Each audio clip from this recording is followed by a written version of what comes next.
नमस्कार, सुप्रभात महाराष्ट्र. मी वैष्णवी राऊत. एनडीटीव्ही मराठीच्या 7चा अलार्म या बुलेटिनमध्ये आपल्या सगळ्यांचं स्वागत आहे. राज्यासह देश विदेशातील अनेक घडामोडी आहेत, त्या सगळ्यांचा वेगवान आढावा घ्यायचा आहे आणि काही महत्त्वाच्या घडामोडी अगदी सविस्तरपणे पाहायच्या आहेत. पण त्याआधी एक नजर टाकूयात हेडलाईन्सवर.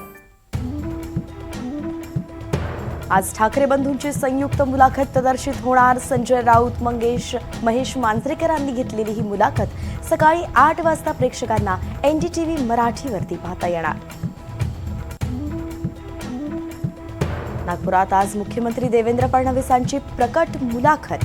मुख्यमंत्री साधणार नागपूरकरांसोबत संवाद. स्पृहा जोशी, भरत गणेशपुरे घेणार मुलाखत. तर ठाकरेंच्या मुलाखतीला फडणवीस सुद्धा मुलाखतीनंच उत्तर देणार.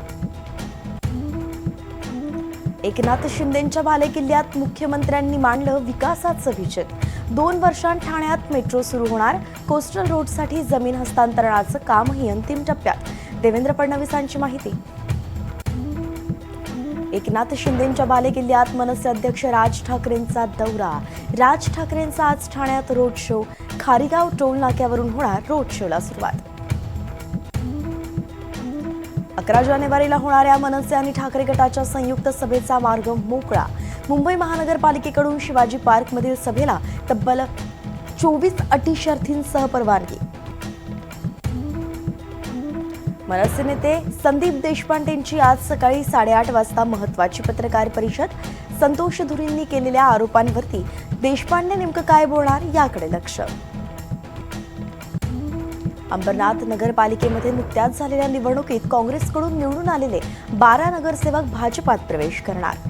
येत्या 2 ते 3 दिवसांत त्यांचा भाजप प्रवेश होईल. प्रदेशाध्यक्ष रवींद्र चव्हाणांची माहिती.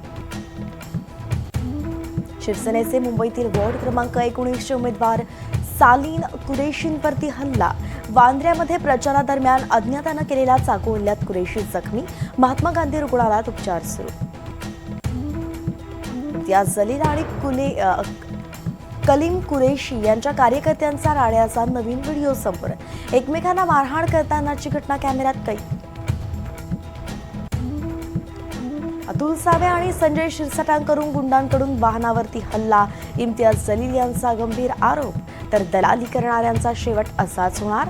आरोप खरे निघाल्यास राजकारण सोडेल शिरसाटांचं उत्तर.